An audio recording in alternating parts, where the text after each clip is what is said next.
And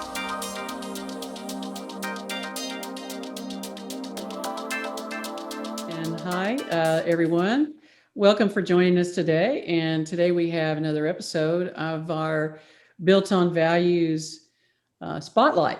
And today we are spotlighting the company Xigent. And I had the pleasure of working with the Xigent team.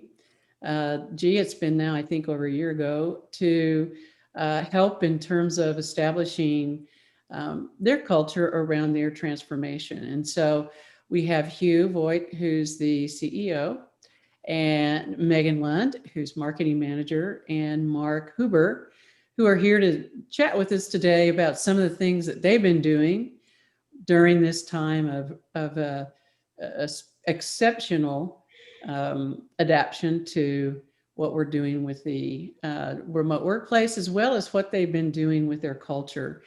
So let me start out with Hugh.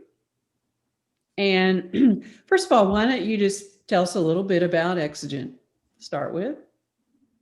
Okay, thank you, Gayle. Xigent is an IT consulting, services, and solution provider where we serve customers in the middle to large size organizations in the extended geographies around our offices in Minneapolis and Sioux Falls, South Dakota.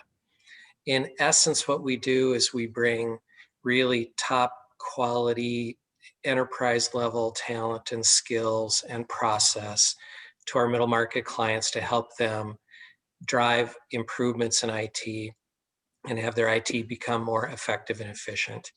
And we've really got an amazing group of people that are passionate about this, and they really love to help their customers improve IT. And you're right, you do have an amazing group of people. I so enjoy working with you guys. So when I met you, that you were in the process of a business transformation journey. So tell us a little bit about that, Hugh, and kind of where you've come with that. Yeah, we've really been at this for quite some time.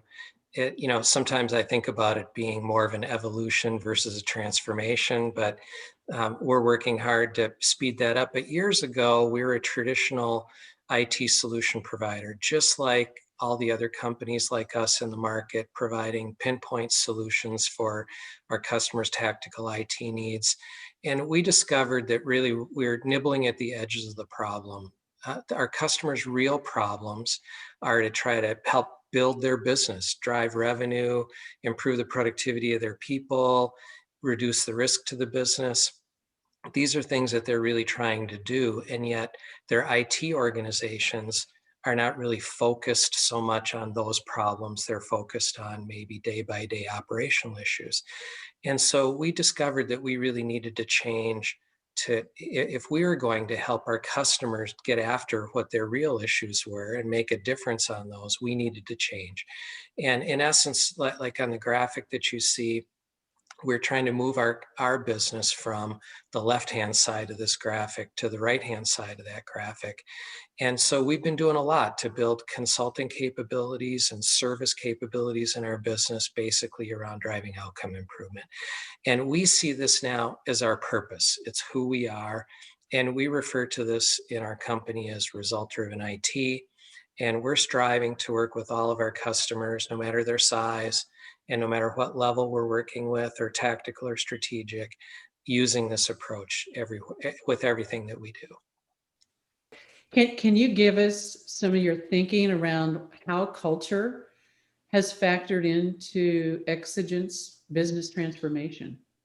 Yeah, that's a really important question. And for us to realize our vision and fulfill our purpose, we've needed over time to move from a traditional technology solution provider to a service business, and move from an engineering skill competency to a consulting competency, and move our business and the value proposition that we have with our customers from a feature, function, benefit type value proposition to outcome improvement.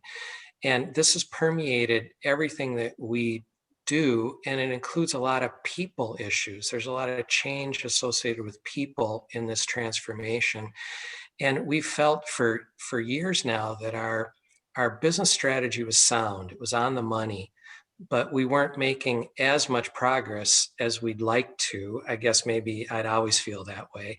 But we finally got to the point of realizing that a big inhibitor, or what the problem was, is that we were stuck on culture. And so we started to work on this culture issue as an enabler for the business strategy. And we engaged People Ink, and you helped us, Gayle, in this work effort. And it's really been huge for us in terms of what that's done. We've made more progress in the last year and a half on our broader business transformation as a result of this cultural enablement. And we see that only going faster. And in fact, we keep digging deeper and deeper and deeper in each one of these elements, especially those where we have the most progress to make or the biggest gap, and specifically in two areas, two of our core value areas, or value blueprint areas: method over madness and build the wow. And those two really encapsulate our transformation in different ways. And so we're really focused a lot on those two. Now, while we've made a lot of progress, we have so much more to do, but we're really excited about what this means for us in our future as we keep going with this. Thank you so much for sharing that, Hugh. And when we met, you guys were, this was way before the pandemic. And so I was there on site. And now when and you guys had gotten a great start on your culture work. And then as the pandemic came on to us, it caused many companies to be challenged to really change the way they operate. And so, Megan, I understand you were kind of new to the company at that time, and you have some very particular insights, I think, into what was Xigent doing then to adapt to this whole change to a remote workforce. It was very interesting for me, as a new employee. I had been on the job less than 2 weeks before leadership had to make some decisions as it pertains to our two offices. And so, one of our offices is in Sioux Falls, South Dakota. And that one wasn't impacted as much by COVID, really throughout the time. And it took a while for them to get impacted. And so they kind of operated, as an as needed basis at home or remote work. They had the capabilities to do either. But in our Minneapolis office, we got impacted right away. And I really only was in the office less than 2 weeks before I packed up all of my stuff and headed home, and had to collaborate with the team, some of whom I had barely met, and started collaborating with them virtually. And so that really did impact, a lot of what we did in terms of communication. I saw a lot of increase in, video calls and IMs and emails and spontaneous calls, just to kind of keep up to date as a team and adjust our working styles.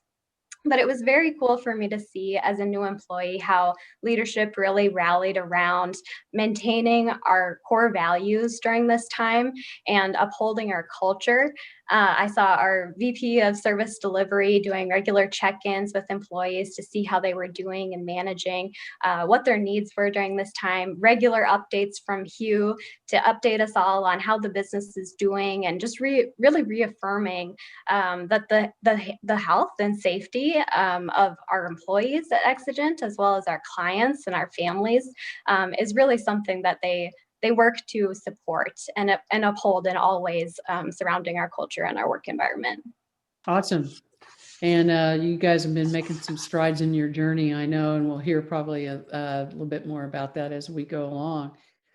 So, Mark, you and I met in the very beginning of this culture journey when you were a part of the original team that helped establish the definition of your values and what we call the values blueprint. And as I understand it, you were one of the beginning founders of the values committee. And so now here we are, fast forward down the road over a year.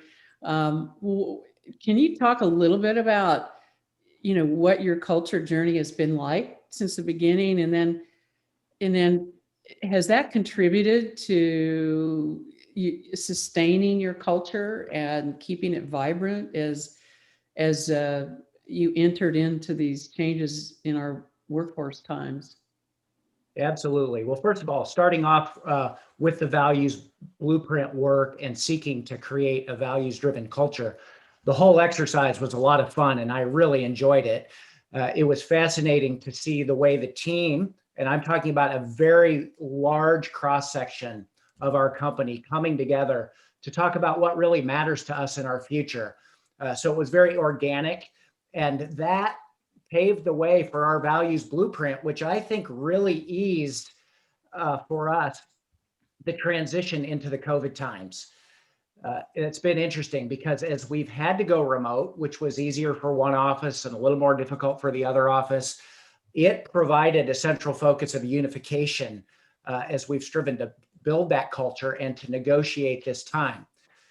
So examples of things that we have done to leverage that values blueprint and that culture that's critical to our future would include 1 hour happy hour events. We had an event called the Hour of Wow, which emphasized one of our values on our blueprint called Building the Wow. And that included, as we highlighted that value, it included fun activities like a drink mixology exercise, a couple of game show games with prizes, and trivia focusing on that value. And now we've got another one of those kinds of events scheduled to update the team on our values work. Another example is that we opened a lunchroom before our company meeting. The company bought everybody lunch. They could have it delivered into their house, and we sat down before the company meeting together in the lunchroom, which was a lot of fun. And topics of discussion in those venues tend to foster connectedness. We aren't focusing on values in that context. We're talking about personal lives, introducing new team members, sharing hobbies, or one topic that kept coming up since we couldn't travel is, how are you using your paid time off? Are you making bread or remodeling your house? What's going on there? And then, of course, values nominations, which happen continually. We have updates going out about people who are nominated when they exemplify a particular value. We have monthly values awards and an annual award. And these are fun because they highlight or spotlight particular team member gifts and just provide, something fun there to incent the whole exercise. Of course, before COVID, I shouldn't fail to mention, the charity events that our companies and our offices would participate in, even creating a little bit of a inter-office competition to get us out and help us connect. All of these things in the end provide us a focus in the absence of seeing each other, being around the cubes, hanging out at the coffee maker or whatever. These things have helped us to pull us together virtually. And I also want to throw in that, allowing the values blueprint to impact our hiring process so that we're bringing on the kinds of people who exemplify the values makes it all come more naturally and being remote easier. Yeah. That is awesome. It just makes me smile, and it makes me happy to see that you guys have really kept the energy up during these times. And I just can see you guys doing that. And I think that what you've done with this intentional connection, this is one of the things we're learning, that you're right. We no longer kind of gather in the break room to get our morning coffee or around the water cooler. We've had to really sit down and make intentional kinds of planning events, whatever you want to call it, or times at least, to interact and learn about each other and getting to know each other a little bit more on a personal level, seeing their pets and their kids and their favorite hobbies. This is pretty exciting. I wish I'll have to come to one of those meetings sometime. So Anyway, I just want to thank you all so much for sharing a little bit. And I know this is just a little bit of what you guys have been doing and how you've really kept the energy and connection going during a very challenging time for our workplace. So I just want to thank you again so much, Exigent Team. And I forgot my hand clapper, Mark. I want to give you guys a round of applause and look forward to hearing more about your successes going forward. Thank you. Thank you.